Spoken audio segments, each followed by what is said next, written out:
Minha filha Beatriz estava organizando os últimos detalhes da minha festa de 70 anos com muito carinho e amor, que até me emocionava ver tanta dedicação. Mas um dia, Dona Rosa, minha empregada, há mais de 25 anos, me puxou para a cozinha com as mãos tremendo. Seus olhos estavam vermelhos de choro quando sussurrou: Dona Vera, não se assuste, mas descobri algo sobre sua filha. Ela não é quem você pensa. Meu coração gelou. Beatriz estava organizando tudo com tanto carinho há meses. O que ela poderia ter feito? Eu jamais imaginei que aquelas palavras revelariam uma traição tão profunda que destruiria completamente a imagem que eu tinha da minha própria família. Mas antes de continuar, confira se você já está inscrito no canal e escreva nos comentários: de onde você está assistindo este vídeo? Adoramos saber até onde nossas histórias estão chegando. Meu nome é Vera, tenho 69 anos e sempre acreditei que conhecia minha filha melhor que ninguém. Beatriz nasceu quando eu tinha 24 anos e desde o primeiro momento em que a segurei nos braços, prometi a mim mesma que seria a melhor mãe possível. Criei ela praticamente sozinha depois que meu marido faleceu, quando Beatriz tinha apenas 8 anos. Trabalhei costurando roupas em casa, fiz faxinas, vendi bolos, fiz de tudo para dar a ela uma vida digna, educação de qualidade, oportunidades que eu nunca tive. Beatriz cresceu e se tornou uma mulher linda e bem-sucedida. Formou-se em administração, conseguiu um bom emprego em uma empresa de consultoria, casou-se com um homem aparentemente decente chamado Felipe. Eles moravam em um apartamento bonito na zona sul da cidade e eu me orgulhava tanto dela. Minha filha única, meu maior tesouro, o resultado de todos os meus sacrifícios. A festa de 70 anos foi ideia dela. Há 3 meses, Beatriz apareceu na minha casa com aquele sorriso largo que sempre iluminava qualquer ambiente, trazendo catálogos de buffets e falando sobre como queria fazer algo especial para comemorar minha vida. Fiquei emocionada. Depois de tanta luta, tanta dificuldade, ter minha filha querendo celebrar minha existência dessa forma me encheu de gratidão. Durante semanas, ela vinha quase todo dia para mostrar detalhes. As flores que escolheu, o bolo de 3 andares, a decoração em tons de lilás e branco, minhas cores favoritas. Eu via o entusiasmo nos olhos dela e meu coração transbordava de amor. Como eu era sortuda por ter uma filha assim, tão dedicada, tão presente mesmo com a vida corrida que levava. Dona Rosa trabalhava comigo há 25 anos. Ela chegou quando Beatriz tinha 16 anos, uma moça simples do interior que precisava de emprego. Com o tempo, Rosa se tornou muito mais que uma empregada. Ela era praticamente da família.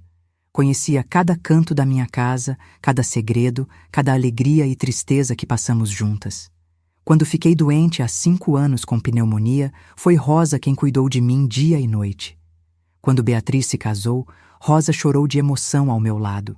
Naquela quinta-feira, faltando apenas 2 dias para a festa, eu estava na sala experimentando o vestido que Beatriz tinha mandado fazer especialmente para mim.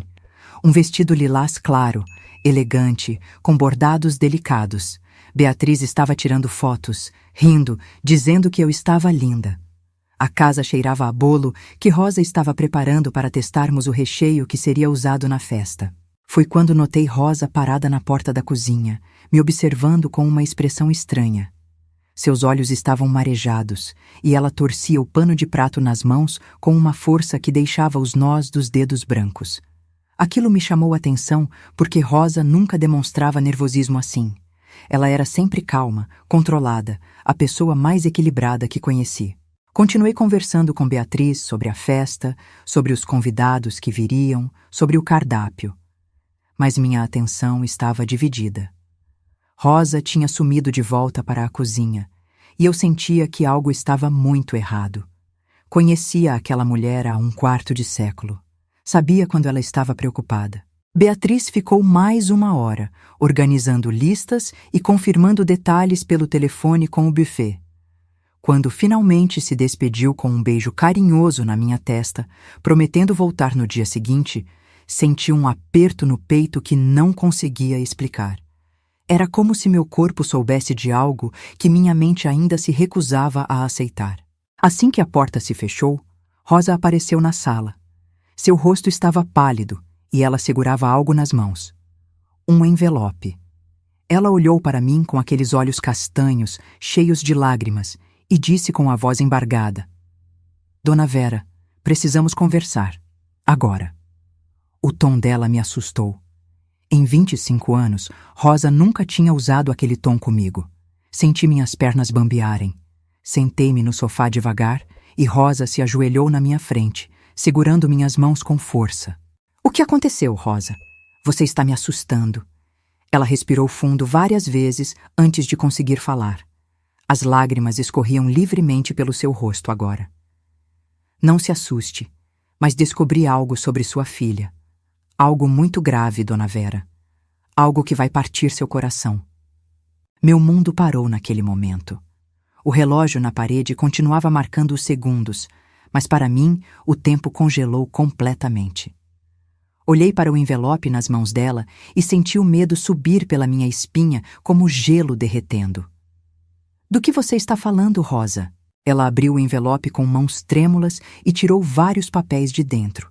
Reconheci minha assinatura em alguns deles. Eram documentos que Beatriz tinha me pedido para assinar nos últimos meses. Ela sempre dizia que eram papéis para facilitar minha vida, para organizar minhas finanças, para me ajudar caso eu ficasse doente de novo. Hoje de manhã, quando a senhora saiu para a caminhada, a Beatriz chegou mais cedo. Rosa começou a explicar, limpando as lágrimas com as costas da mão. Ela não sabia que eu estava aqui. Normalmente eu só venho à tarde às quintas, mas vim mais cedo porque queria adiantar a limpeza para a festa. Meu coração começou a bater mais rápido, sentia cada pulsação martelando nas minhas têmporas. Ela foi direto para o seu escritório. Fiquei estranhando porque ela estava com uma pasta cheia de papéis e falando ao telefone de um jeito que nunca vi. A voz dela estava diferente, fria, calculista. Rosa pausou, como se reunisse coragem para continuar. Fiquei preocupada e me aproximei da porta. Sei que não devia ter escutado, Dona Vera, mas algo dentro de mim dizia que estava muito errado. E estava. Ela me mostrou os papéis. Eram procurações. Procurações gerais que davam a Beatriz poder total sobre tudo que eu tinha. Minha casa, minhas economias, os 2 apartamentos que comprei para alugar e garantir minha renda. Tudo. Assinei cada um deles porque confiei cegamente na minha filha. Ela disse que era para me proteger, para facilitar as coisas caso eu precisasse. Ouvi ela falando ao telefone. Rosa continuou, sua voz quebrando a cada palavra. Ela dizia que tudo estava pronto para sábado, que depois da festa, com essas procurações, conseguiria acesso a tudo, que você assinaria mais um documento durante a festa, na frente de todos, e aí não teria volta. Senti a sala girar ao meu redor. Minhas mãos começaram a tremer incontrolavelmente. Isso não pode ser verdade, Rosa. Beatriz jamais faria isso comigo. Você deve ter entendido errado. Mas Rosa balançou a cabeça, e mais lágrimas caíram. Eu queria ter entendido errado, Dona Vera. Rezei para ter entendido errado. Mas ela falou claramente. Disse que você confia tanto nela que assina qualquer coisa sem ler. Disse que era patético como seria fácil. Aquela palavra. Patético. Minha filha tinha me chamado de patética. Senti como se tivessem arrancado meu coração do peito com as mãos. A dor era física, real, sufocante. Tem mais, Rosa sussurrou, e eu não sabia se conseguiria suportar mais alguma revelação. Ela não estava sozinha nisso. Estava falando com alguém chamado Ricardo. Pelos fragmentos que ouvi, parece que esse homem está ajudando ela. Eles planejaram tudo junto. Ricardo? Mas ela é casada com o Felipe, com o... Eu sei, Dona Vera. Por isso fiquei ainda mais chocada. Ela falou de dividir o dinheiro com esse Ricardo. Falou em vender seus apartamentos o mais rápido possível, transferir tudo e depois viajar. Disse que você provavelmente não perceberia até ser tarde demais. Levantei do sofá tão rápido que tive tontura. Precisei me segurar no braço da poltrona para não cair. Minha respiração estava acelerada, meu peito apertado. Beatriz. Minha Beatriz. A menina que amamentei, que embalei para dormir cantando canções de ninar, que ensinei a andar segurando suas mãozinhas pequenas. Aquela Beatriz estava planejando me roubar. Onde estão esses papéis agora? Consegui perguntar, minha voz saindo rouca. Ela levou a maioria, mas consegui fotografar alguns quando ela foi ao banheiro. Fiz cópias na papelaria da esquina antes de você voltar. Rosa me entregou as cópias. E gravei parte da conversa no meu celular. Não sei se vai servir de alguma coisa, mas achei que você precisava saber a verdade. Peguei o celular dela com mãos trêmulas e apertei o play. A voz da minha filha saiu do aparelho, clara e inconfundível. Mas era uma voz que eu não conhecia. Fria, calculista, sem nenhum traço do amor que sempre pensei que ela sentia por mim. Está tudo encaminhado. Sábado à noite, durante a festa, vou fazer aquela cena linda de filha dedicada. Vou entregar para ela um último documento, dizendo que é para garantir que ela seja bem cuidada na velhice. Todos vão ver como sou atenciosa. Ela vai assinar sem nem ler, como sempre faz. E pronto, teremos acesso a tudo. Ouvi a voz de um homem respondendo, esse Ricardo que eu não conhecia. Tem certeza que ela não vai desconfiar? Beatriz riu. Uma risada que me cortou como vidro. Minha mãe? Nunca! Ela é ingênua demais. Acha que sou a filha perfeita. Vai assinar qualquer coisa que eu colocar na frente dela. É quase triste como é fácil manipulá-la. Desliguei a gravação. Não conseguia ouvir mais. Caí de joelhos no chão da sala. E Rosa rapidamente se ajoelhou ao meu lado, me abraçando enquanto eu finalmente deixava as lágrimas caírem. Chorei como não chorava há anos. Chorei pela traição, pela inocência perdida, pela filha que pensei ter, mas que nunca existiu. Não sei quanto tempo fiquei ali no chão, abraçada com Rosa, chorando até não ter mais lágrimas. Quando finalmente consegui me levantar, sentia como se tivesse envelhecido 10 anos em poucas horas. Meu corpo estava pesado, minha cabeça latejava, e um vazio imenso tinha se instalado no meu peito. Rosa me ajudou a sentar no sofá e trouxe um copo de água. Bebi em pequenos goles, tentando organizar meus pensamentos. Precisava pensar claramente, mas minha mente era um turbilhão de emoções conflitantes. Raiva, tristeza, descrença, medo, tudo misturado em um nó impossível de desatar. O que eu faço, Rosa? Perguntei, minha voz soando derrotada. Como enfrento isso? Como olho para minha filha sabendo o que ela planejou? Rosa segurou minhas mãos com firmeza. Seus olhos, sempre tão gentis, agora mostravam uma determinação que raramente via. A senhora vai à polícia, dona Vera. Isso é crime. Ela está roubando da senhora, planejando um golpe. Não pode deixar passar. A palavra polícia me fez estremecer. Denunciar minha própria filha? A ideia parecia impossível, absurda. Mas, ao mesmo tempo, o que mais eu poderia fazer? Deixar que ela me roubasse tudo? Fingir que não sabia e assistir minha vida sendo destruída? E se for um engano? Sussurrei, ainda agarrada a um fio de esperança. E se houver uma explicação? Rosa balançou a cabeça lentamente. Dona Vera, eu ouvi com meus próprios ouvidos. Vi os documentos. Não é engano. E a senhora sabe disso no fundo do coração. Ela tinha razão. Eu sabia. Cada fibra do meu ser gritava a verdade que eu não queria aceitar. Minha filha estava me traindo da pior forma possível. Estava usando meu amor, minha confiança, para me destruir financeiramente. Comecei a repassar mentalmente os últimos meses. Quantas vezes Beatriz apareceu com papéis para eu assinar? 5, 6 vezes. Ela sempre vinha com aquele sorriso doce, explicando rapidamente que eram documentos de rotina, coisas para organizar minha situação fiscal, para me proteger. E eu assinava sem questionar porque era minha filha, porque eu questionaria minha própria filha. Agora cada lembrança ganhava um novo significado sinistro. A atenção excessiva nos últimos meses, as visitas frequentes, o carinho exagerado, tudo fazia parte do plano. Ela estava me preparando, me amolecendo, ganhando minha confiança ainda mais para o golpe final na festa. A festa. Minha festa de 70 anos, que deveria ser uma celebração da vida, estava sendo usada como palco para minha destruição. A ironia doía tanto quanto a traição. Preciso ver esses documentos que assinei, falei, me levantando com dificuldade. Preciso entender o tamanho do estrago. Fui até meu escritório, um cômodo pequeno onde guardava meus papéis importantes. Beatriz sempre soube onde ficava tudo porque eu nunca escondi nada dela. Por que esconderia? Era minha filha, minha única família de sangue. Abri a gaveta onde guardava documentos importantes.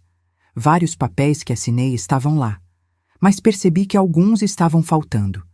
Beatriz deve ter levado as vias originais, deixando apenas cópias.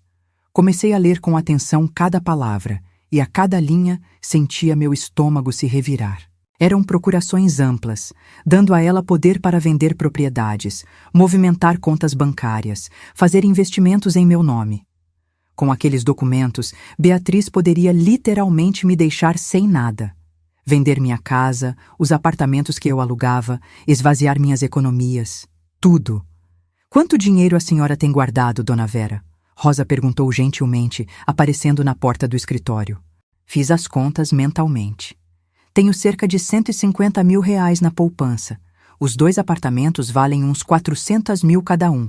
Esta casa vale pelo menos 600 mil. No total, mais de 1,5 milhão.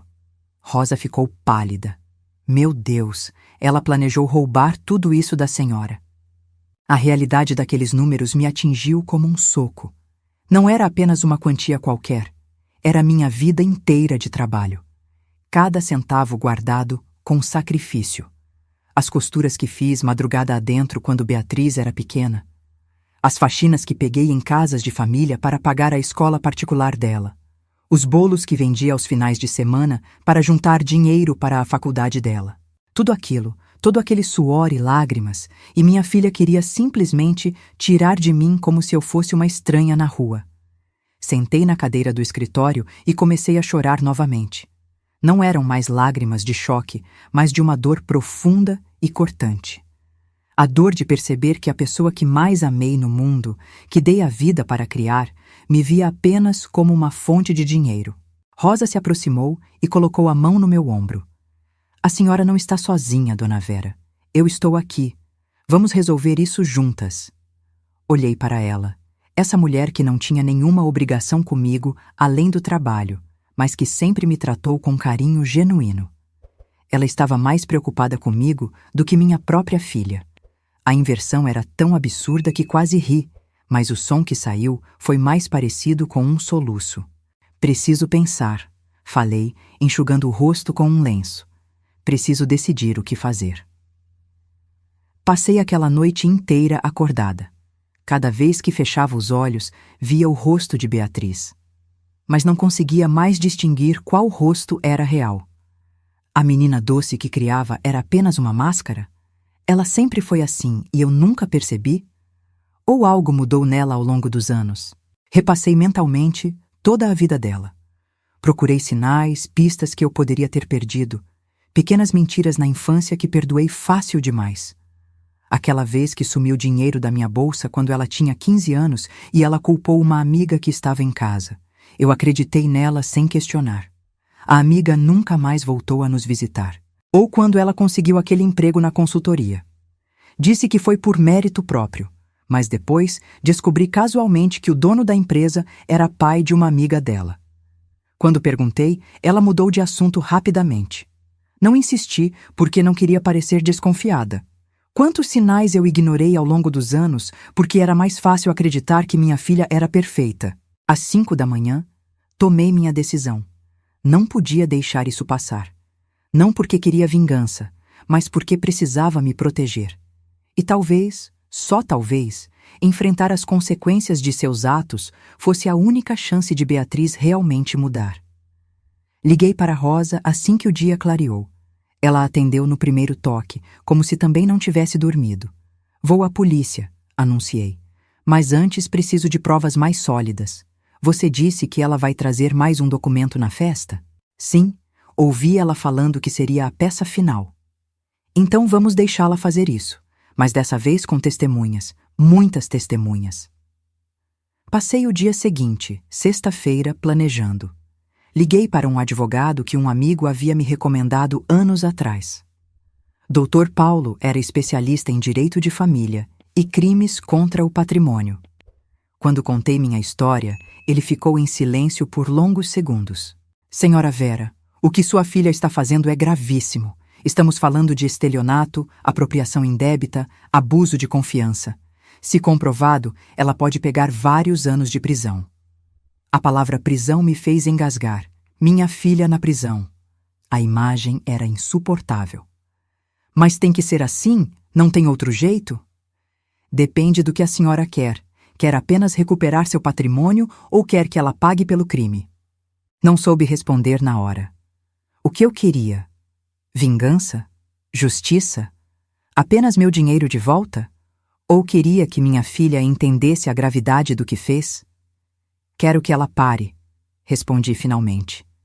Quero que nunca mais faça isso comigo ou com ninguém. E quero meu dinheiro de volta. Dr. Paulo explicou o plano. Eu deixaria Beatriz apresentar o documento na festa, na frente de todos os convidados, mas antes de assinar, eu leria em voz alta, explicaria o que aquilo significava e exporia o golpe. Ele estaria presente, junto com um tabelião e, se necessário, a polícia. É importante que seja público, ele explicou. Com tantas testemunhas, ela não poderá alegar que foi coagida ou que os documentos são falsos. Concordei, mesmo sentindo meu coração se despedaçar com a ideia.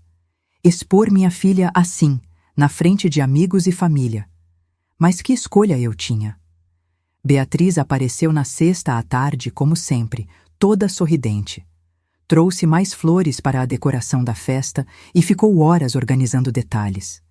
Eu a observava em silêncio, tentando encontrar algum traço de remorso, algum sinal de que ela estava tendo dúvidas. Mas não vi nada além da máscara perfeita da filha dedicada. Em certo momento, ela me abraçou e sussurrou. Amanhã vai ser o dia mais especial da sua vida, mãe. Preparei uma surpresa linda para você. Tive que morder a língua para não gritar. A surpresa dela seria me roubar tudo.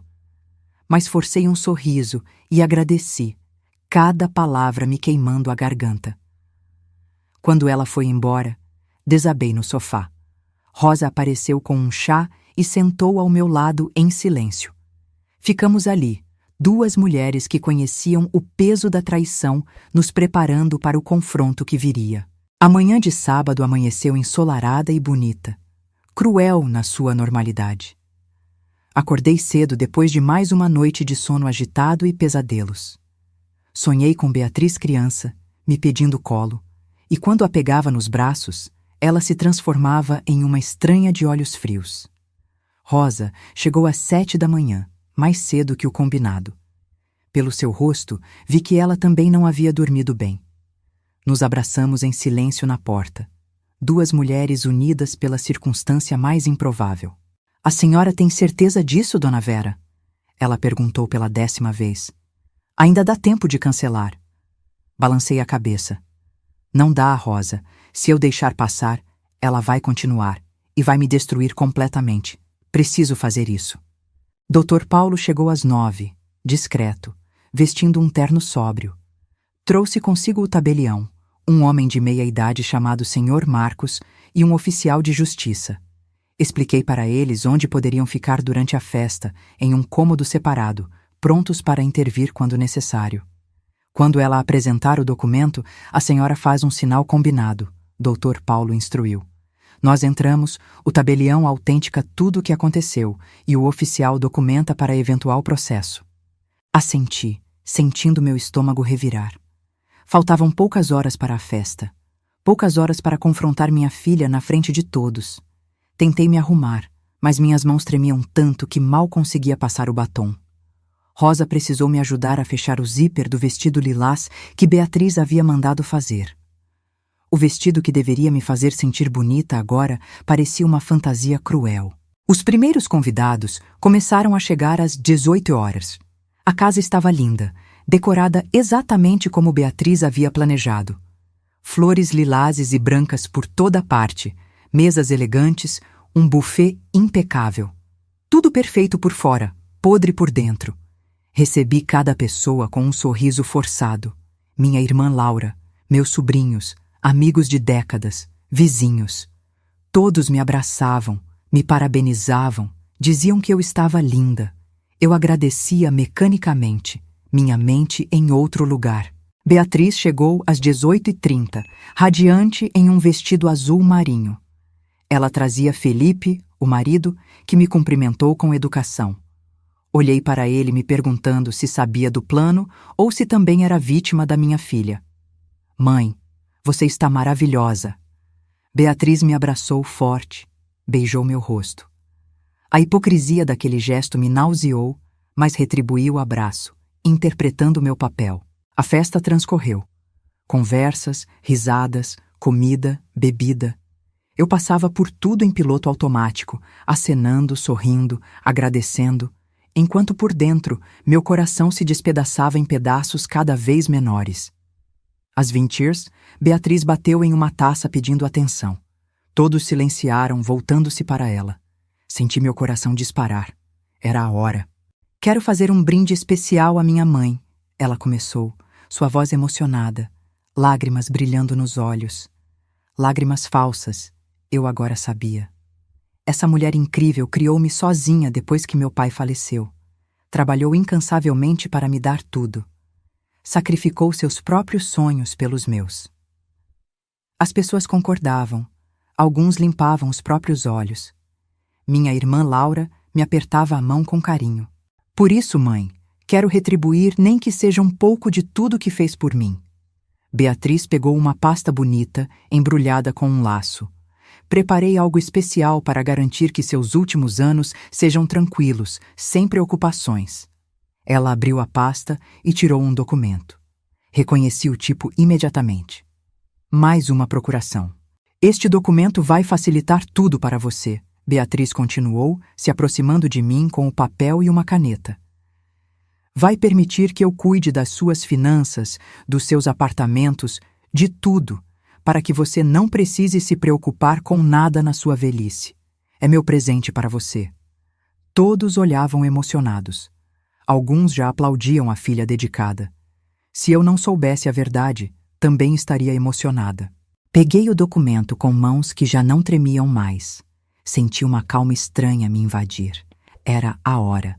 Não havia mais volta. Que lindo, filha! Falei alto o suficiente para todos ouvirem.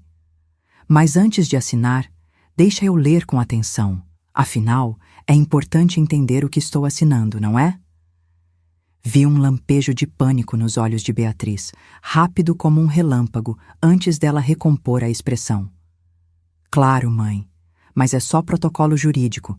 Não precisa se preocupar com os detalhes técnicos. Ah, mas eu quero entender os detalhes. Comecei a ler em voz alta, cada palavra pesando toneladas.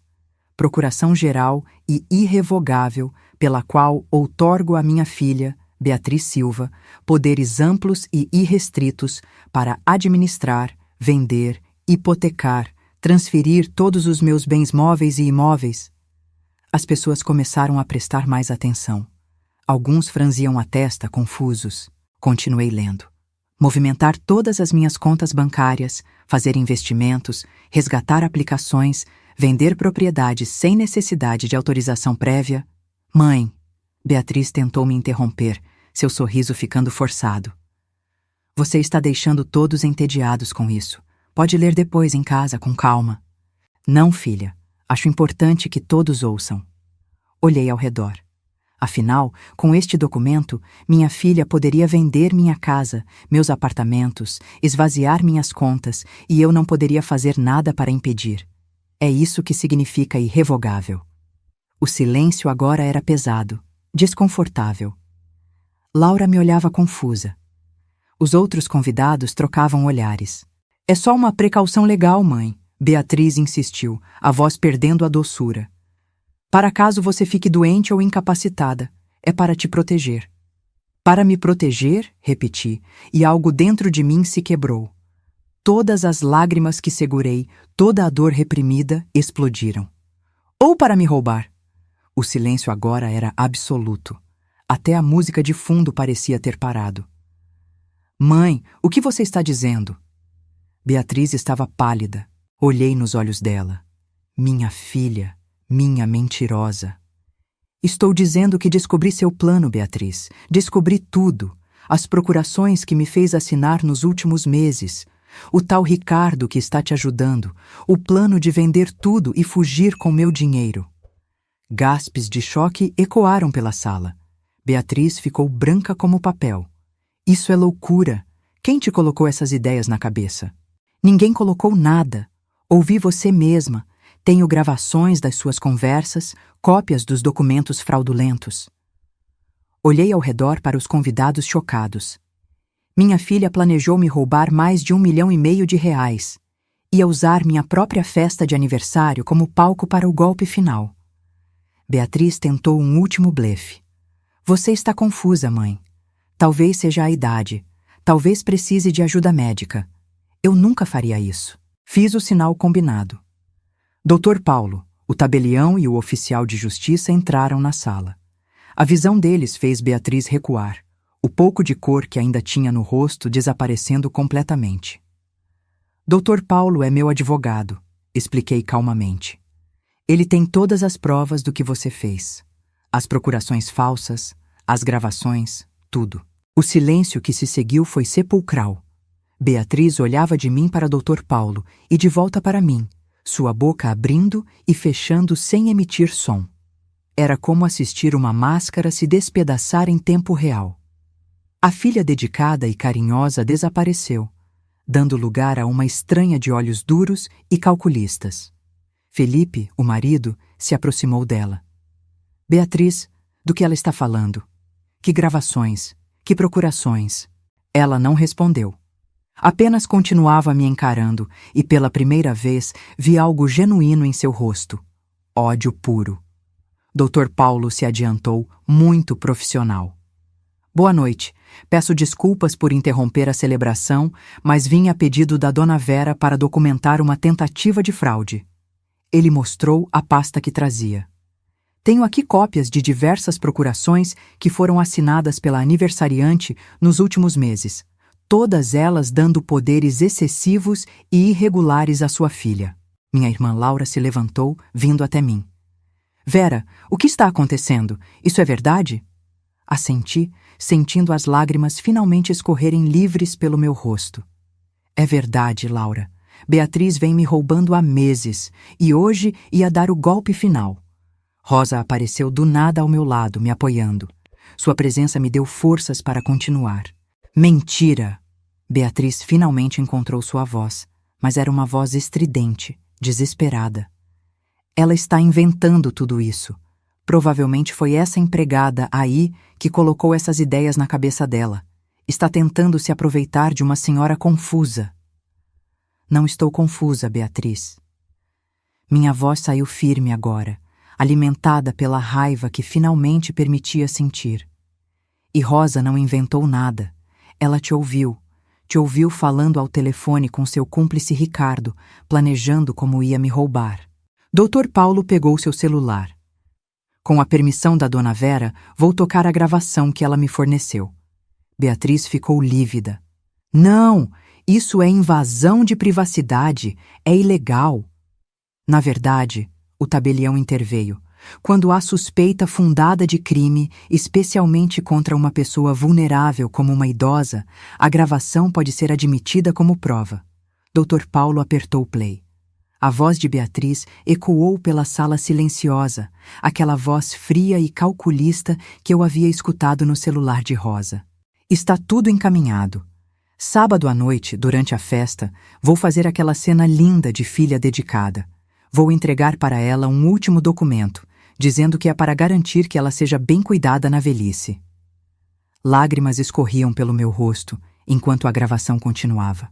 Olhei ao redor e vi choque, horror e pena nos rostos dos convidados. Minha irmã Laura chorava abertamente.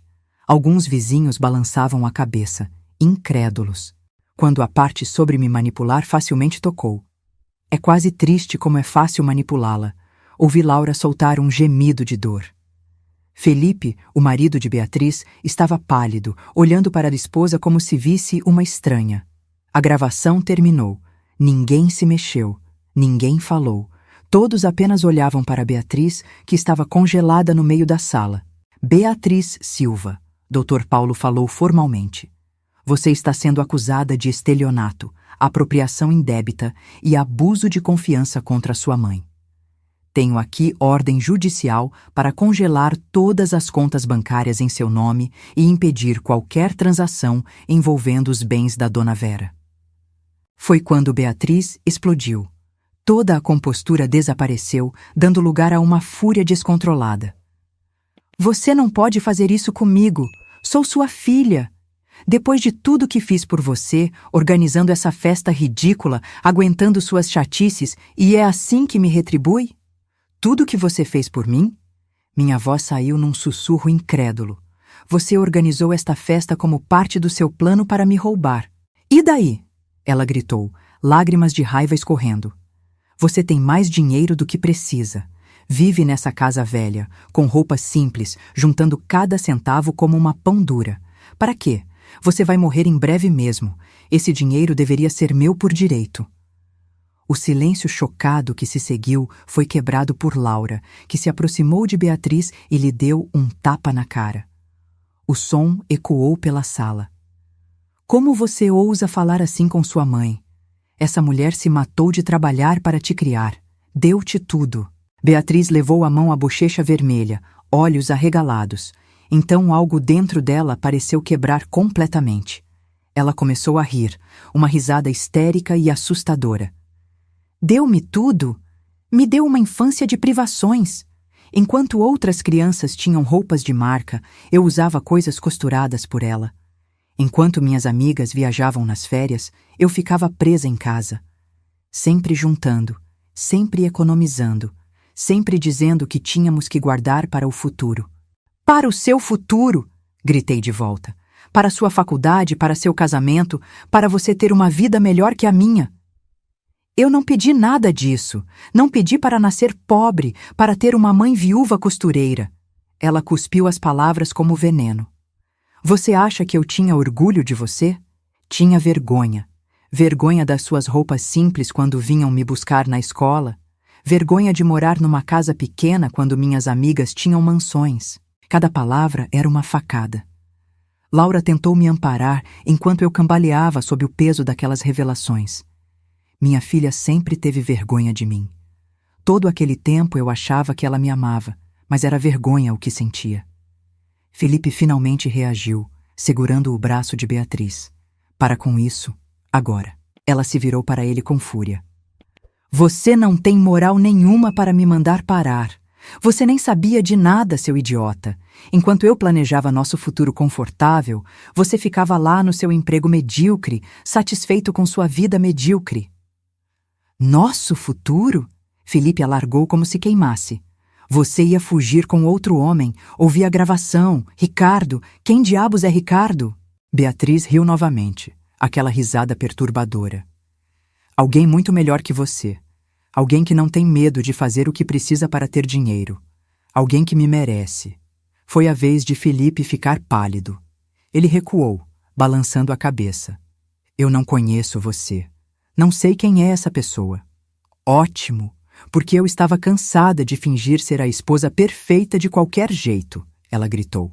Cansada de fingir que me importava com suas conversas chatas, seus amigos entediantes, sua vida sem graça. Dr. Paulo interveio. Acho melhor encerrarmos isso aqui. Beatriz, você precisa vir comigo para prestar depoimento. O oficial de justiça vai acompanhar. Não vou a lugar nenhum. Ela tentou sair, mas o oficial bloqueou a porta. Senhora, se não cooperar, terei que chamar a polícia, ele disse calmamente. Beatriz olhou ao redor, procurando uma saída, um aliado, mas só encontrou olhares de desaprovação e nojo. Até os amigos que ela trouxera para a festa se afastavam dela. Seu olhar finalmente pousou em mim. Por um momento brevíssimo, vi algo que poderia ser remorso, mas foi rápido demais, substituído por aquele ódio frio novamente. Você vai se arrepender disso, ela disse, a voz baixa e ameaçadora. Vai envelhecer sozinha, sem ninguém. porque eu era tudo o que você tinha e agora não tem mais nada. Aquelas palavras doeram mais que tudo que ela havia dito antes, porque parte de mim temia que fossem verdade. O que eu tinha agora? Meu dinheiro estaria seguro, sim, mas e depois? Envelheceria sozinha mesmo, sem filha, sem família próxima além de Laura. Mas então Rosa apertou minha mão. Laura me abraçou pelo outro lado. Vi alguns vizinhos se aproximarem com expressões de solidariedade. E percebi que Beatriz estava errada. Eu não estava sozinha. Tinha pessoas que realmente se importavam comigo. Pessoas que não queriam meu dinheiro, apenas minha companhia. Leve-a, disse para Dr. Paulo, minha voz firme apesar das lágrimas. Faça o que tem que ser feito. Beatriz foi conduzida para fora, gritando ameaças e insultos. Os convidados começaram a se dispersar, alguns vindo me abraçar antes de sair, sussurrando palavras de apoio. Em meia hora, a casa estava vazia, exceto por mim, Rosa, Laura e Dr. Paulo. Sentei no sofá, finalmente permitindo que o choque completo me atingisse. Tinha acabado. Minha filha havia se revelado um monstro e eu havia exposto isso publicamente. Não havia volta. Nossa relação estava destruída para sempre. Fez a coisa certa, Dr. Paulo disse gentilmente. Sei que não parece agora, mas fez. Ela teria destruído você financeiramente e emocionalmente. Assenti, sem forças para responder. Laura sentou ao meu lado, me abraçando enquanto eu finalmente permitia que toda a dor saísse em soluços profundos e devastadores. Os dias que se seguiram à festa foram uma névoa de sofrimento e procedimentos legais. Dr. Paulo entrou com ação criminal contra Beatriz e também conseguiu uma liminar impedindo-a de se aproximar de mim ou de qualquer conta ou propriedade em meu nome. Todas as procurações que assinei foram anuladas judicialmente. Beatriz foi presa temporariamente. A polícia descobriu que ela tinha realmente desviado cerca de R$85 mil das minhas contas nos últimos 6 meses, usando as procurações que me fez assinar. Transferências pequenas o suficiente para eu não notar imediatamente, mas que somadas representavam uma fortuna. O tal Ricardo também foi identificado. Era um advogado desonesto que havia orientado Beatriz sobre como executar o golpe de forma tecnicamente legal, aproveitando-se das brechas nas procurações. Ele também foi indiciado como cúmplice. Felipe veio me ver 3 dias depois da festa.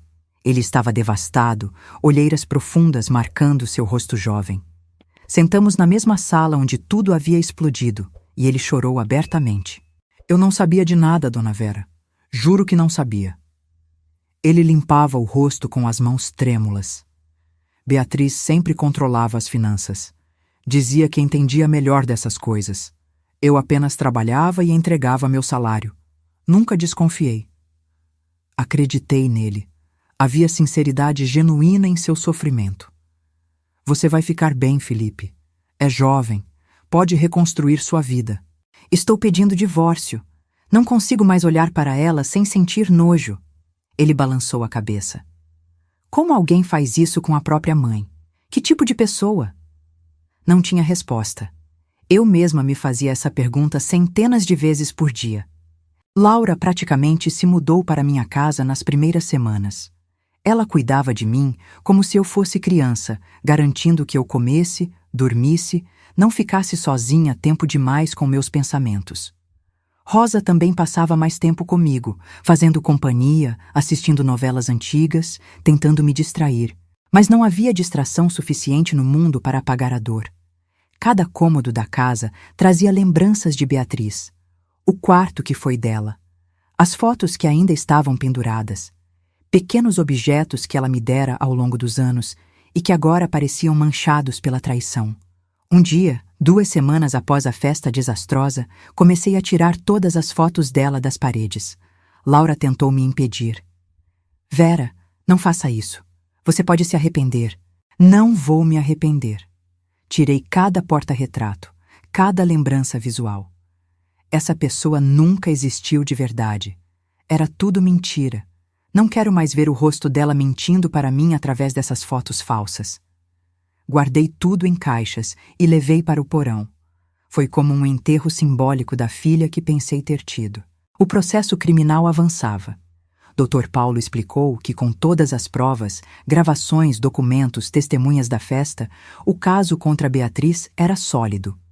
Ela provavelmente seria condenada a pelo menos 8 anos de prisão por estelionato qualificado e apropriação indébita. 8 anos. Minha filha de 41 anos sairia da prisão quase aos 50. E eu teria quase 80 se vivesse tanto tempo. Beatriz conseguiu fiança depois de uma semana presa. Soube por Dr. Paulo que ela estava vivendo com Ricardo, confirmando que o caso extraconjugal era real. Felipe seguia com o divórcio, citando adultério e abandono emocional. Ela tentou me ligar várias vezes. Eu nunca a atendi. Mandou mensagens que não li, cartas que queimei sem abrir. Não queria ouvir mais mentiras, mais manipulações. Já havia me deixado manipular por 41 anos. Não seria manipulada nem mais um dia. Um mês após a festa, recebi uma visita inesperada. Era a mãe de Ricardo, Dona Célia. Uma senhora de uns 75 anos, curvada pelo peso da idade e da vergonha. Vim pedir perdão em nome do meu filho, ela disse assim que sentou, lágrimas já escorrendo. O que ele fez é imperdoável. Ajudar aquela moça a roubar a própria mãe. Criei um monstro e nem percebi. Segurei a mão dela. Reconhecia aquela dor, aquela culpa de mãe. Nós fizemos o melhor que pudemos, Dona Célia. Mas eles fizeram suas escolhas, escolhas de adultos, não é culpa nossa. Estava tentando me convencer tanto quanto a ela. Conversamos por horas. Dona Célia me contou que Ricardo sempre foi problemático, mas ela nunca imaginou que chegaria a isso. Assim como eu, nunca imaginei que Beatriz seria capaz de tal crueldade. Antes de ir embora, ela me deu um abraço apertado. Somos mães de criminosos agora. É um clube que ninguém quer fazer parte. Suas palavras ficaram ecoando na minha cabeça por dias. Mãe de criminosa. Era isso que eu era agora. Todos os sacrifícios, todo o amor, todo o trabalho duro. E o resultado foi criar alguém capaz de me trair da pior forma possível. Comecei terapia. O psicólogo, Dr. Renato, era um homem de uns 50 anos, calmo e paciente. Nas primeiras sessões, eu apenas chorava. Ele deixava sem pressa, sem julgamento. É normal se sentir culpada, ele disse na 4ª sessão. Mas precisa entender que você não criou isso nela. Beatriz fez escolhas. Você ofereceu amor, estrutura, valores. Ela escolheu rejeitar tudo isso. Mas onde eu errei? Perguntava repetidamente. Em que momento perdi minha filha? Talvez nunca teve ela para perder. Talvez a pessoa que você amava nunca existiu. Era apenas a projeção do que você queria que ela fosse. Aquela ideia era simultaneamente libertadora e devastadora. Libertadora porque tirava o peso da culpa. Devastadora porque significava que eu havia amado uma ilusão por 4 décadas. 3 meses após a festa, finalmente reuni coragem para ler uma das cartas que Beatriz havia mandado. Rosa estava comigo quando abriu o envelope com mãos trêmulas. A carta era longa, escrita em letra caprichada. Começava com pedidos de perdão, alegações de que estava arrependida, que tinha problemas psicológicos não diagnosticados, que Ricardo a havia manipulado. Mais mentiras, sempre mais mentiras. Mas a parte do meio da carta me chamou a atenção. Ela escrevia sobre a infância, sobre como sempre se sentiu inferior às amigas ricas, sobre a vergonha que sentia da nossa condição humilde. Você nunca entendeu o que era ser a única na escola com roupa feita em casa. Ser zoada porque minha mãe era costureira. Ver minhas amigas com tudo novo, de marca, enquanto eu tinha que usar o que você conseguia fazer. A raiva subiu quente em mim. Esmaguei a carta na mão. Eu trabalhei feito uma condenada para dar o melhor que podia. Se não era marca, era porque não tinha dinheiro, e cada peça que costurei para ela foi feita com amor. Rosa pegou a carta amassada, alisou, continuou lendo. Diz aqui que ela sempre planejou pegar seu dinheiro quando você ficasse mais velha. Que achava que era direito dela, uma compensação pela infância difícil que teve. Infância difícil. Repeti as palavras com amargura. Ela teve teto, comida, roupas limpas, escola particular, faculdade. Teve amor incondicional. O que mais ela queria? O que ela não podia ter, Rosa respondeu sabiamente. E algumas pessoas nunca superam isso. Queimei a carta. Assisti às chamas consumindo as palavras manipuladoras, as desculpas vazias. Senti um pequeno alívio vendo virar cinzas. O julgamento foi marcado para 6 meses após a festa. Nesses meses, aprendi a viver uma nova vida. Uma vida sem filha, mas também sem o peso da traição ativa. Aproximei-me mais de Laura e de seus filhos, meus sobrinhos. Eles me visitavam regularmente, trazendo os bisnetos que nunca pensei que conheceria, já que Beatriz nunca quis ter filhos. Agora entendia por quê. Filhos dariam trabalho, atrapalhariam seus planos de vida luxuosa. Rosa deixou de ser apenas empregada. Dei a ela um quarto permanente na casa e um salário melhor. Ela era minha companheira agora, minha amiga verdadeira. Assistíamos filmes juntas, cozinhávamos, conversávamos sobre tudo. Você salvou minha vida, Rosa, disse a ela certa noite. Se não tivesse me contado sobre Beatriz, eu estaria na rua agora. Não deixaria isso acontecer nunca, Dona Vera. Nunca. Ela apertou minha mão. A senhora sempre foi boa para mim. Me tratou como gente quando outros me tratavam como mobília. Era minha obrigação protegê-la. Chorei de gratidão. Tinha perdido uma filha de sangue, mas ganhado uma filha de coração. O dia do julgamento amanheceu frio e chuvoso, como se até o céu chorasse pela tragédia da nossa família. Laura e Rosa me acompanharam ao tribunal. Vesti um conjunto sóbrio e escuro, sem joias, sem maquiagem excessiva. Não queria parecer a viúva rica que a defesa de Beatriz certamente tentaria pintar. O tribunal estava cheio. A mídia havia pegado a história. Filha tenta roubar mãe idosa em festa de aniversário. Estava em todos os jornais. Virei notícia. Exemplo público de traição familiar. Beatriz entrou acompanhada de seus advogados. Ela emagrecera consideravelmente nos últimos meses. O cabelo, antes sempre impecável, estava preso num coque simples. Usava roupas discretas, sem maquiagem. A estratégia da defesa era clara. Parecer vulnerável, arrependida. Nossos olhares se cruzaram por um segundo. Não vi remorso genuíno. Vi cálculo. Ela ainda estava jogando, tentando manipular a situação a seu favor. O promotor, Dr. Fernando, era um homem experiente de uns 60 anos. Ele apresentou o caso metódica e brilhantemente. As gravações, os documentos, as transferências bancárias. Chamou testemunhas. Rosa, que contou como ouviu as conversas. Vizinhos que estavam na festa. O tabelião que documentou tudo. A defesa de Beatriz tentou argumentar que ela estava sob influência psicológica de Ricardo, que tinha transtornos de personalidade não diagnosticados, que as gravações foram feitas ilegalmente. Mas a evidência era esmagadora. Fui chamada para depor no segundo dia. Subi ao banco das testemunhas com pernas trêmulas. Jurei dizer a verdade com a mão sobre a Bíblia, aquela mesma Bíblia que usei para ensinar valores a Beatriz quando criança. O promotor me fez perguntas básicas primeiro. Como era minha relação com Beatriz? Quando comecei a assinar os documentos? Eu confiava nela? Respondi tudo honestamente, tentando manter a voz firme, apesar das lágrimas que teimavam em cair. E quando descobriu o plano dela, como se sentiu? Dr. Fernando perguntou gentilmente. Olhei diretamente para Beatriz antes de responder. Senti como se tivessem arrancado meu coração ainda batendo. Senti que minha vida inteira tinha sido uma mentira.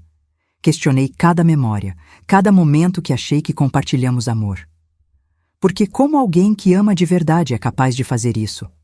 Beatriz baixou os olhos. O advogado de defesa, Dr. Saraiva, foi mais agressivo no contra-interrogatório. Senhora Vera, é verdade que a senhora era excessivamente controladora com dinheiro? Eu era cuidadosa, não controladora. Trabalhei duro por cada centavo. Mas negava coisas à sua filha quando criança, não negava? Negava supérfluos porque não tinha dinheiro para luxos. Mas nunca faltou nada essencial. A senhora não acha que esse comportamento pão duro, como Beatriz descreve, pode ter criado traumas nela? Senti raiva ferver. Não. Acho que criar uma filha com a ilusão de que dinheiro cresce em árvore é que causaria trauma. Ensinei responsabilidade, trabalho duro. Se ela escolheu ver isso como trauma, foi decisão dela. Dr. Saraiva mudou de tática. A senhora não está usando esse processo como vingança? Porque Beatriz queria ter controle das finanças que algum dia seriam dela por herança de qualquer forma? Não é vingança, é proteção. E herança se ganha com caráter, não com direito de sangue. Minha filha provou não ter caráter. Houve murmúrios no tribunal. O juiz pediu ordem. Quando desci do banco, estava exausta. Laura me abraçou forte no corredor durante o intervalo. O julgamento durou 5 dias. Ricardo também foi julgado simultaneamente. Ambos foram considerados culpados em todos os crimes: estelionato qualificado, apropriação indébita, formação de quadrilha. O juiz, Dr. Mendes, era um homem de uns 65 anos com expressão severa. Quando leu a sentença, o silêncio no tribunal era absoluto. Beatriz Silva, você foi considerada culpada de crimes gravíssimos contra sua própria mãe, uma senhora idosa que confiou em você incondicionalmente. Abusou dessa confiança da maneira mais vil.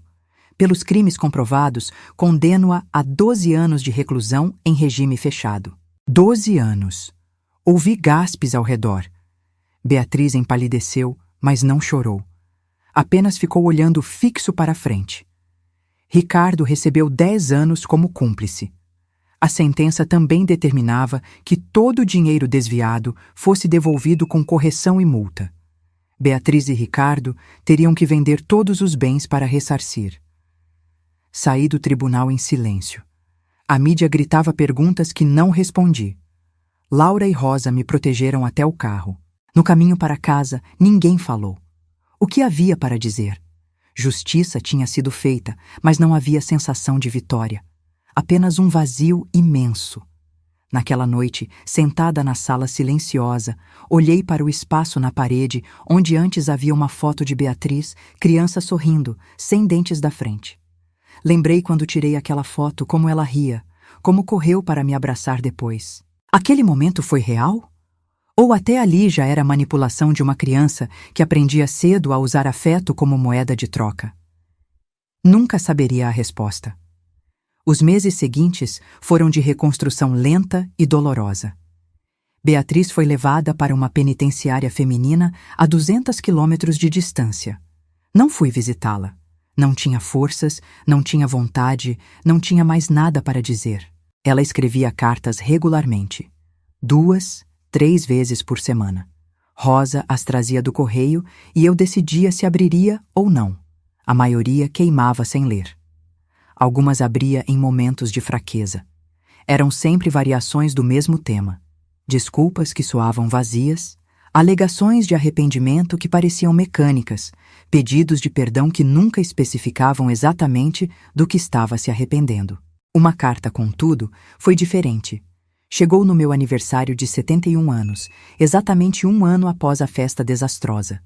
Desta vez ela não pedia perdão. Apenas escrevia sobre sua vida na prisão. Descrevia a rotina, as outras detentas, os trabalhos que fazia. Contava que estava fazendo terapia obrigatória, participando de grupos de apoio. Dizia que pela primeira vez estava realmente tentando entender por que fez o que fez. Não espero que me perdoe, escreveu no final. Talvez nem eu mesma consiga me perdoar, mas quero que saiba que estou tentando ser uma pessoa melhor, mesmo que seja tarde demais para a nossa relação. Guardei aquela carta. Não sei por quê. Talvez porque era a primeira que soava genuinamente honesta, sem tentativa de manipulação. Minha vida seguia. Laura me convenceu a viajar, algo que nunca fiz muito. Fomos para o litoral, passamos uma semana em uma pousada simples vendo o mar. Foi terapêutico. Rosa ia junto. As 3, mulheres de diferentes idades e histórias, unidas pela circunstância e por afeto genuíno. Conversávamos sobre tudo, sobre os homens que amamos e perdemos, sobre sonhos que se realizaram e os que não, sobre filhos, Laura tinha 3 e todos eram amorosos, me fazendo sentir simultaneamente feliz por ela e triste por mim. Conheci outras pessoas também, um grupo de idosos que se reunia no centro comunitário do bairro. Eles faziam artesanato, jogavam cartas, conversavam. Comecei a frequentar. Foi lá que conheci seu Antônio, viúvo de 73 anos. Não era romance. Nenhum de nós tinha interesse nisso na idade. Mas era companhia. Alguém que entendia a solidão, que não julgava, que apenas existia ao lado. Conversávamos sobre tudo e nada. Ele também tinha história de traição familiar. Um filho que sumiu com dinheiro anos atrás. Não nos aprofundávamos demais nessas dores. Apenas reconhecíamos mutuamente que ambos sabíamos como doía. 2 anos após o julgamento, recebi uma ligação inesperada. Era da psicóloga da penitenciária, doutora Ana. Dona Vera, sei que a senhora provavelmente não quer falar sobre Beatriz, mas achei importante ligar. Ela está fazendo progresso genuíno na terapia. Pela primeira vez está realmente confrontando suas ações e assumindo responsabilidade real. Fiquei em silêncio, sem saber o que dizer. Doutora Ana continuou. Não estou pedindo que a perdoe ou visite, apenas achei que deveria saber. Às vezes, quando tudo está perdido, as pessoas finalmente conseguem enxergar quem realmente são. Agradeci e desliguei. A informação ficou comigo por dias. Beatriz estava mudando? Era possível? Ou era apenas mais uma manipulação, dessa vez usando a psicóloga como intermediária? Decidi que não importava. Mudando ou não, nossa relação estava irremediavelmente quebrada. Havia coisas que perdão não consertava. Comecei a trabalhar como voluntária em um abrigo para mulheres vítimas de violência doméstica. Muitas tinham histórias de abuso financeiro por parte de familiares. Eu entendia aquela dor.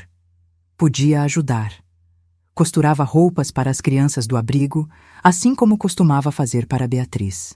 Mas agora cada ponto era dado com consciência diferente. Não esperava gratidão, não criava expectativas. Apenas ajudava porque podia, porque queria. Uma das mulheres, jovem de uns 25 anos chamada Júlia, me lembrava Beatriz na idade.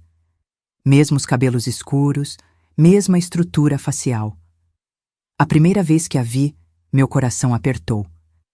Mas Júlia era doce, genuinamente grata por cada pequena ajuda. Quando dei a ela um vestido que costurei, ela chorou e me abraçou forte. A senhora nem me conhece e faz isso por mim. Minha própria mãe nunca fez nada assim. Entendi naquele momento que Beatriz estava errada sobre uma coisa. Não eram as roupas de marca que importavam, era o amor com que eram dadas. Júlia valorizava mais aquele vestido simples feito por mim, que Beatriz jamais valorizou qualquer coisa que fiz por ela. 3 anos e meio após o julgamento, recebi uma notícia inesperada. Ricardo, o cúmplice de Beatriz, havia morrido na prisão. Uma briga entre detentos que saiu do controle. Soube por Dr. Paulo, que ainda cuidava dos aspectos legais do caso. Ele me ligou para avisar que Beatriz estava em choque, sendo acompanhada por psicólogos. Eles eram próximos na prisão? Perguntei. Não. Ficavam em presídios diferentes, obviamente, mas ela ainda o via como a pessoa que a entendia. A morte dele a afetou profundamente. Não senti nada pela morte de Ricardo. Não alegria, não tristeza, apenas um vazio. Ele era um estranho que ajudou a destruir minha vida. Sua morte não mudava nada. Mas fiquei pensando em Beatriz. Ela tinha 44 anos agora. Passaria pelo menos mais 7 anos presa. Sairia com 51, metade da vida desperdiçada. Era um conflito que aprendi que nunca seria resolvido. Hoje, enquanto escrevo isso, já se passaram 5 anos desde aquela festa fatídica de 70 anos. Tenho 74 agora. Meus cabelos estão completamente brancos. Minhas mãos, antes firmes ao costurar, tremem um pouco. Preciso de óculos mais fortes, mas estou viva, estou inteira. E, surpreendentemente, estou feliz de uma forma que nunca esperei ser possível. Beatriz ainda está presa. Ainda faltam 7 anos para a liberdade condicional. Nos últimos 2 anos, parei de queimar suas cartas. Leio todas. Elas mudaram de tom. Não pede mais perdão. Apenas conta sua vida, seus pensamentos, o que está aprendendo sobre si mesma. Escreve sobre ter entendido que cresceu com senso de privilégio distorcido, que confundiu valor próprio com valor monetário, que usou pessoas como objetos para alcançar objetivos. Não respondo às cartas, mas leio e guardo. Laura diz que isso é progresso, que um dia talvez eu esteja pronta para visitá-la. Não sei se esse dia virá. Talvez sim, talvez não. Aprendi a viver no presente, sem me forçar a decisões sobre o futuro. Sua Antônio se tornou presença constante na minha vida. Não nos casamos, não há interesse nisso. Mas jantamos juntos 2 vezes por semana. Assistimos filmes, conversamos. É companheirismo puro e simples, sem complicações. Rosa é oficialmente minha família agora. Mudei meu testamento. Metade de tudo vai para instituições de caridade. A outra metade vai para Rosa e Laura, dividida igualmente. Beatriz não herdará nada. Pode parecer cruel, mas é justo. Continuei meu trabalho voluntário. Ajudo dezenas de mulheres e crianças todo ano. Costumo roupas, dou conselhos, apenas ouço quando precisam falar. Transformei minha dor em propósito. Vendi um dos apartamentos e usei o dinheiro para criar um fundo permanente para o abrigo. Foi batizado de Fundo Rosa, homenageando a mulher que me salvou. Rosa chorou quando soube. Dona Vera, não precisava. Precisava sim. Você me deu mais que qualquer filha de sangue poderia dar. Deu lealdade verdadeira. Minha casa é diferente agora. Sem fotos de Beatriz nas paredes, mas cheia de fotos de Laura e seus filhos, dos bisnetos, de Rosa e sua família, cheia de vida real, de amor genuíno. Às vezes, em noites quietas, ainda penso em Beatriz. Me pergunto se ela realmente mudou ou se é só mais uma performance. Me pergunto se verei ela de novo antes de morrer. Me pergunto se conseguirei, algum dia, verdadeiramente perdoar. Não tenho respostas. Aprendi que algumas perguntas não têm respostas claras. O que sei é isso. Sobrevivi. Fui traída da pior forma possível por quem mais amava e não me deixei destruir. Escolhi reconstruir, escolhi seguir em frente, escolhi encontrar alegria novamente. Não foi fácil. Teve noites que chorei até dormir. Teve dias que não queria levantar da cama. Teve momentos que questionei se valia a pena continuar. Mas aqui estou. Aos 74 anos, com uma vida que não imaginei ter, mas que aprendi a valorizar profundamente. Aprendi que família não é só sangue. É quem fica quando tudo desmorona. É Rosa me trazendo chá quando estou triste. É Laura me ligando todo dia só para saber se estou bem. É seu Antônio aparecendo com flores sem motivo especial. É Júlia, do abrigo, me mandando mensagens no Dia das Mães. Aprendi que dinheiro tem valor, sim, mas não vale nossa dignidade, nossa paz de espírito. Prefiro morrer com menos dinheiro, mas com alma inteira do que rica e destruída. Aprendi que perdão é complexo. Não é uma decisão única, é um processo contínuo. Alguns dias acordo e sinto que perdoei Beatriz. Outros dias, a raiva volta. E tudo bem. Permiti-me sentir sem julgamento. Aprendi que envelhecer sozinha não é o pior destino possível. Pior é envelhecer rodeada de pessoas falsas que fingem amor, mas só querem seu dinheiro. Se pudesse voltar no tempo, mudaria algo? Talvez tivesse sido menos confiante. Talvez tivesse lido aqueles documentos antes de assinar. Talvez tivesse percebido os sinais mais cedo. Mas, no fundo, não sei se mudaria minha forma de amar. Porque amei genuinamente, incondicionalmente, do jeito que mãe ama. O fato de Beatriz ter escolhido trair esse amor não torna meu amor menos valioso. Apenas torna a escolha dela mais triste. Recentemente, numa das sessões de terapia que ainda faço ocasionalmente, Dr. Renato me perguntou: se Beatriz saísse amanhã, totalmente transformada, pedindo uma chance, você daria? Pensei muito antes de responder. Não sei. Não sei se conseguiria confiar novamente. Confiança quebrada pode ser reparada, mas as rachaduras sempre ficam. E isso te deixa triste? Deixava. Agora não mais. Aceito que nossa relação nunca será o que eu sonhei. E tudo bem, construí outras relações, encontrei outras formas de amor. Essa aceitação foi a maior libertação. Hoje é 15 de março, aniversário de Beatriz. Ela faz 46 anos na prisão. Pela primeira vez em 5 anos, escrevi uma carta para ela. Não foi carta de perdão. Não prometi visitas ou reconciliação. Apenas escrevi que espero que ela esteja realmente mudando, que use o tempo na prisão para se tornar pessoa melhor. Que quando sair, construa uma vida honesta. E que, talvez algum dia, quando eu estiver pronta e ela realmente transformada, possamos ter uma conversa. Talvez. Não enviei a carta. Ainda está aqui, em cima da mesa. Não sei se vou enviar, mas escrever já foi terapêutico.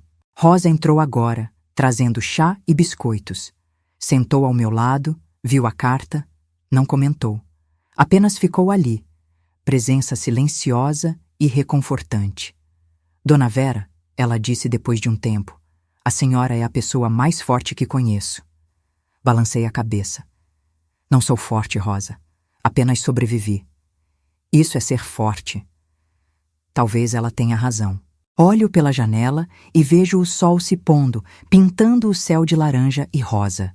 Mais um dia terminando, mais um dia que sobrevivi, que vivi, que encontrei pequenos momentos de alegria. Tenho 74 anos. Não sei quantos me restam, mas sei que cada dia que me resta será vivido com dignidade, cercada de pessoas que realmente me amam, fazendo diferença na vida de quem posso ajudar. Beatriz me tirou muito. Minha inocência, minha confiança cega, minha fantasia de família perfeita. Mas não tirou minha essência. Não tirou minha capacidade de amar, de reconstruir, de seguir em frente. E isso, no final, é minha maior vitória. Agora, se você gostou dessa história, clica em se inscrever e me diz nos comentários qual parte te deixou de queixo caído.